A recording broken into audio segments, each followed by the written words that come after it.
बिस्मिल्लाहिर्रहमानिर्रहीम। आज का लेक्चर शुरू करते हैं जी। और आज हमारे पास एक्सरसाइज है 4.6 की। इस एक्सरसाइज के अंदर भी हमारे पास जो फीसद वाला फार्मूला है वही चलेगा, लेकिन यहाँ पे मुद्दत का जिक्र जो है ये बीच में नहीं किया गया। और एक चीज के जिस तरह एक क्वेश्चन हमने करना है सेम टू सेम सारे क्वेश्चन एक ही तरीके से होंगे। इसमें दो चीजें होंगी, एक होता है छूट और एक होता है मुनाफा। कि एक बंदे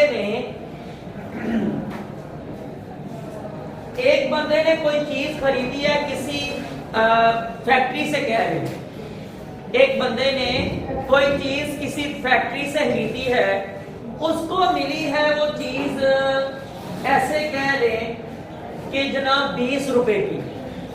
अब उसने आगे कितने की देनी है? क्या वो 20 रुपए की देगा? वो कुछ ना कुछ अपना जो है ये 20 में मुनाफा रखेगा। ठीक है। एक ये जो मुनाफा है ये भी फीसद के हिसाब से होता है, और उसके बाद कुछ चीज होती है छूट, जिसपे हम लोग कहते हैं वो क्या है।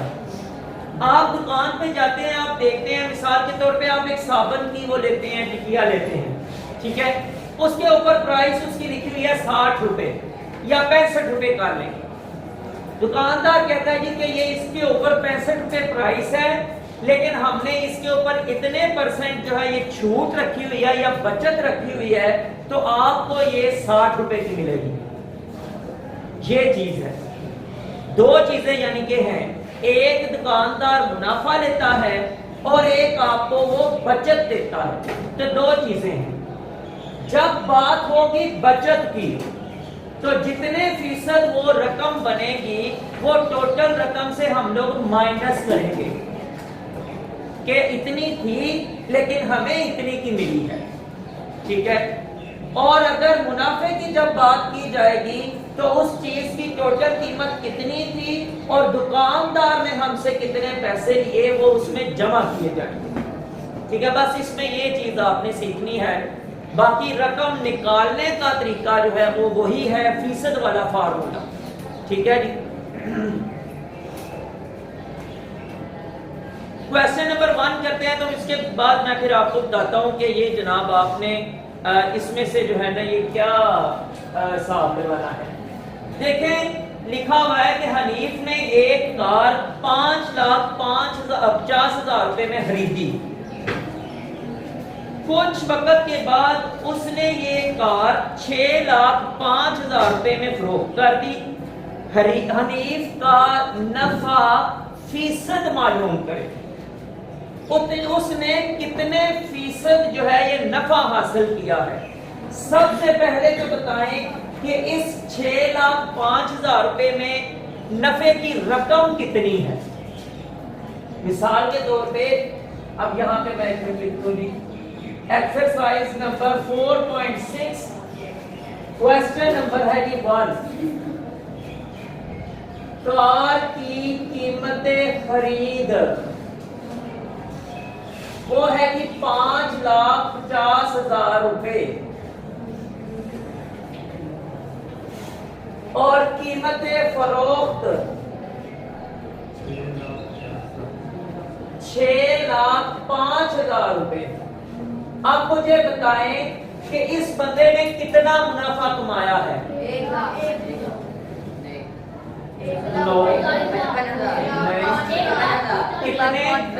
आसान ने सही बताया है 55,000 रुपए। भाई आप 1,00,000 कैसे कह रहे हैं? आपने सिर्फ फॉलो किया है किसको? 5 और 6 को। आप सिर्फ इसको फॉलो कर रहे हैं। हालांकि हमने ये नहीं देखना भाई। देखिए 50,000 तो पहले यहाँ पे पूरा हो गया हुआ है। आप 1,00,000 किधर से कह रहे हैं? 5,00,000 के ऊपर 50,000 तो ये पहले साथ उसके मौजूद है। उसके आगे 50,000 डाला तो 6,00,000 पूरा हो गया। 5,000 और डाला तो 6,05,000 हो गया। 55,000 का टोटल बनता है जो उसने ज्यादा कमाया। ठीक है। तो हमने उसकी फीसद शरह जो है ये मालूम करनी है। मुनाफा की रकम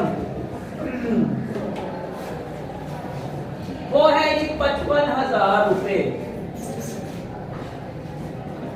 अब जनाब हम लोगों ने मालूम क्या करना है, शरह फीसद जो है,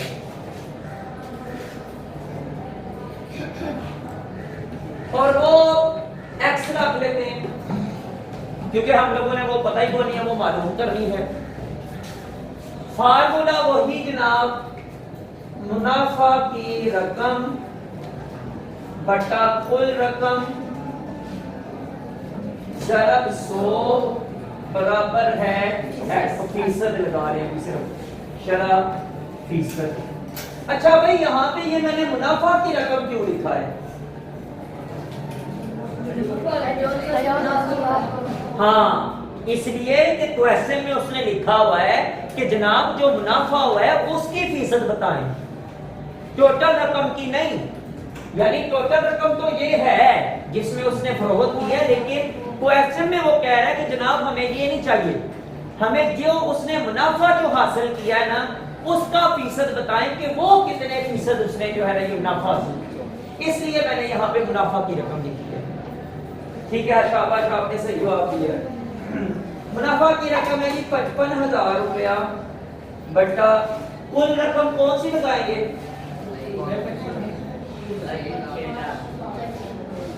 कौन सी रकम लगाएंगे? क्यों? नहीं भाई, क्यों? क्यों? जवाब अगर आपने देना है तो बगैर रीजन के नहीं। जवाब अगर आपने देना है तो बगैर रीजन के नहीं, और जब तक रीजन ना पता चले उस वक्त तक सवाल का मजा ही नहीं आता। वो रटने वाली बात हो जाती है, रटना नहीं है, हमें मैथ को सीखना है। हाँ जी, तो वो तो लिख दिया है मैंने 55,000 रुपया, तो इसकी तो इसी की तो फीसद निकालनी है। मैं कह रहा हूँ ये जो नीचे कुल रकम है ये कौन सी लिखनी है? अगर ये लिखनी है तो क्यों लिखनी है, अगर ये लिखनी है तो क्यों लिखनी है?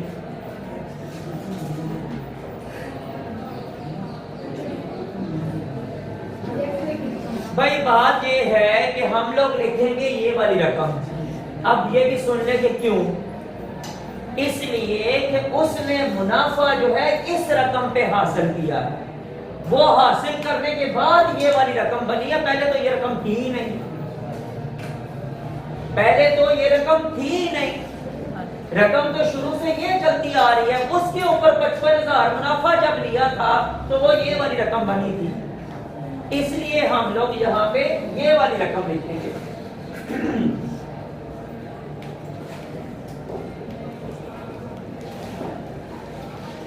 ज़रब 100 बराबर है x के। तो ये जनाब यहाँ पे ही हम लोग इसका सारा प्रोसीजर कर लेते हैं। ये 2 जीरो इस जीरो के साथ कट गया, ठीक है जी। उसके बाद ये 2 जीरो इस 2 जीरो के साथ कैंसिल हो गए। 55 एक बार 55 और ये जो जीरो है ये साथ लग गया, तो x बराबर आ जाएगा 10%। 10% के हिसाब से उसने जो है ये इस पे मुनाफा लिया है, और जनाब ये मुनाफा हासिल करने के बाद उसने गाड़ी बेची थी 6,05,000 रुपए की। समझ आ गई बात की? अब इसमें कोई क्वेश्चन आपके पास? सारे के सारे क्वेश्चन एक ही फार्मूले के तहत होने हैं, और वो फार्मूला है ये वाला। ये इस फार्मूले में कभी कोई चीज गैर हाजिर हो सकती है। मसलन अभी शरह फीसद गैप थी, उसकी जगह हम लोगों ने एक्स लिख दिया। कभी जो है ये कुल रकम गायब हो सकती है, कभी मुनाफा की रकम या छूट की रकम, बचत की रकम वो गायब हो सकती है।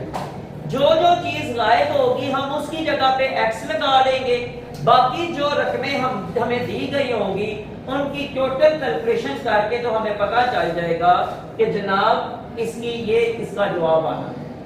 ठीक है जी। अच्छा जी, आगे इस एक्सरसाइज में देखते हैं। आप मुझे बताएंगे इसमें से कौन सा और एक्सरसाइज करूं, सॉरी सवाल करूं।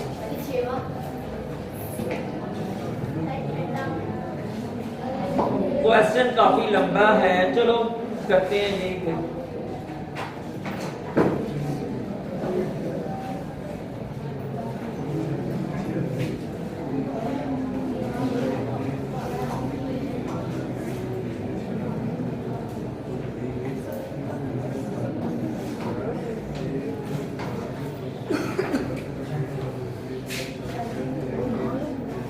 क्वेश्चन में ये कह रहे भाई, तुफैल ने एक स्टोर पर कुछ अशिया खरीदारी की, अशिया की खरीदारी की। खाने की अशिया पर 15% और दूसरी अशिया पर 20% उसको खसूसी छूट दी गई, यानी बचत दी गई। उसने खाने की अशिया 1250 रुपए और दूसरी अशिया 750 रुपए की खरीदी। हर एक पर छूट और कीमत फरोख्त अलग-अलग मालूम करें। अब भाई यहां पे बात यह है कि जितने की चीज उसने खरीदी है, ये चीज है 20% या फिर 15% के हिसाब से। देखें जरा हम लोगों ने क्या करना है। उसने कहा है कि छूट की रकम भी हासिल करनी है, आपने निकालनी है, और उसके बाद क्या करना है कि कीमतें फरोख्त निकालनी है।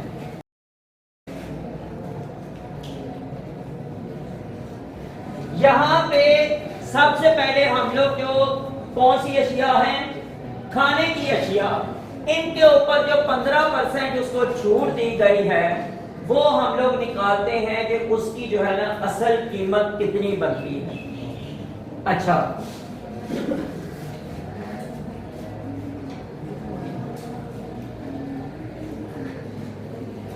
खाने की अशिया पर छूट बराबर है कितने परसेंट था? 15%, 15%। दूसरा कौन सी अशिया थी? बस दूसरी अशिया पर छूट जो 20% है। अच्छा जी, खाने की अशिया की कीमत बराबर है कितने लिखे हुए? 1250 रुपए, और दूसरी अशिया की कीमत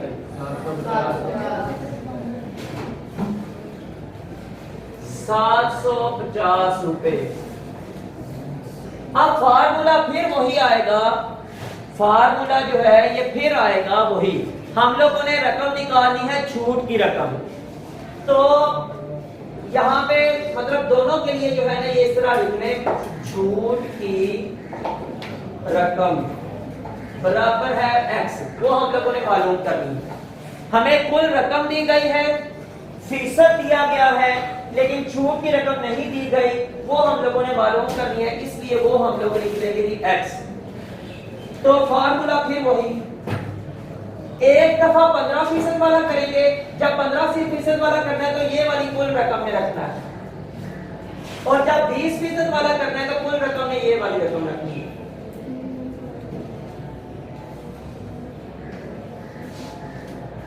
छूट की रकम बटा कुल रकम ज़रब 100 बराबर है 15%। ये अभी मैं कर रहा हूं, खाने वाली जो चीजें हैं उनके ऊपर छूट की रकम कितनी थी वो हम लोग निकाल रहे हैं।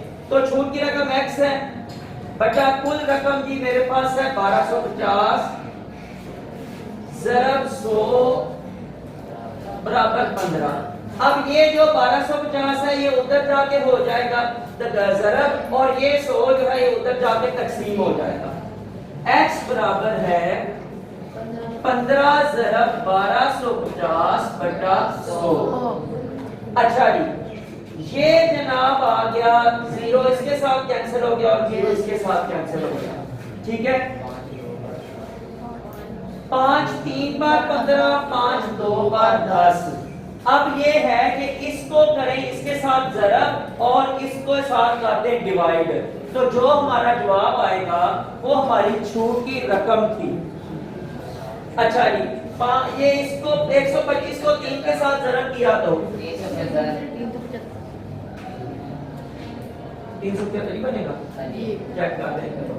3 5 बार 15, 1 बार 3 2 बार 6 और 1 7, 3 1 बार 3 375। इसको 2 पे डिवाइड करें, 375 को 2 पे डिवाइड करें, 2 1 बार 2, 3 में से 2 बाकी 1, यहाँ पे 7 नीचे उतरा, 2 कितने बार 8 बार 16, तो फिर 1 ये 15, फिर 3 7 2 7 पर 14, 1 बचा नीचे और यहाँ पे 0, ये इशारिया 0, यहाँ पे 2 5 बार 187.5 रुपए उसको खाने की अशिया पे छूट मिली थी।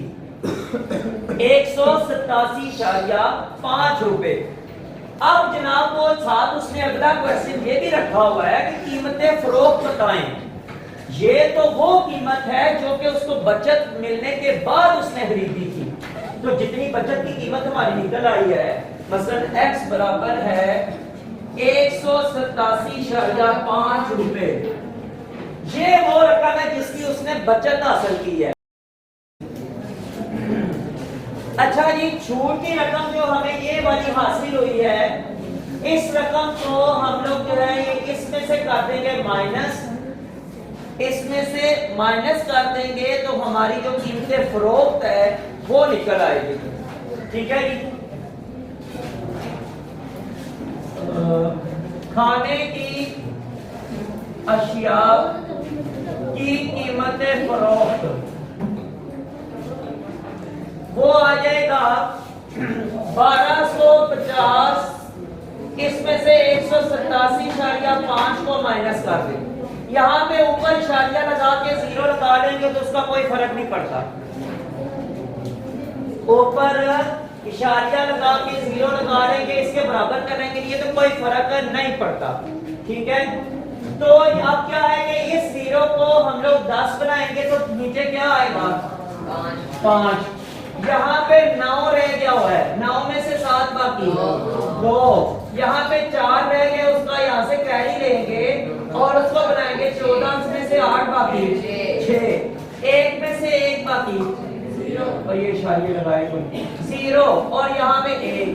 तो ये जनाब कीमत फरोख्त जो है हमारे पास आ जाएगी 1062.5 रुपए।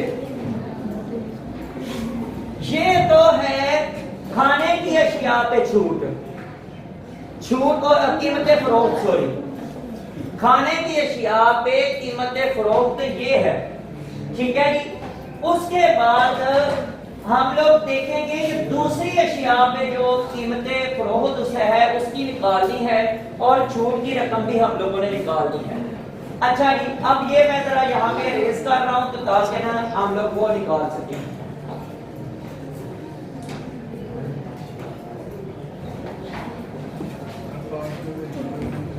अब मैं यहाँ पे 20% लिख रहा हूं ताकि दूसरी अशिया की कीमत निकल सके। छूट की रकम के लिए फिर वही x बटा कुल रकम आ जाएगी अब ये वाली 750 ज़रब 100 बराबर है 20 के। तो ये 750 उधर जाके हो जाएगा ज़रब और 100 जो हो जाएगा तकसीम।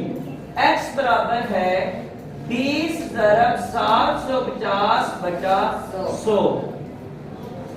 तो ये जनाब यहाँ पे और ये यहाँ से कैंसिल, ये यहाँ से कैंसिल और ये यहाँ से कैंसिल।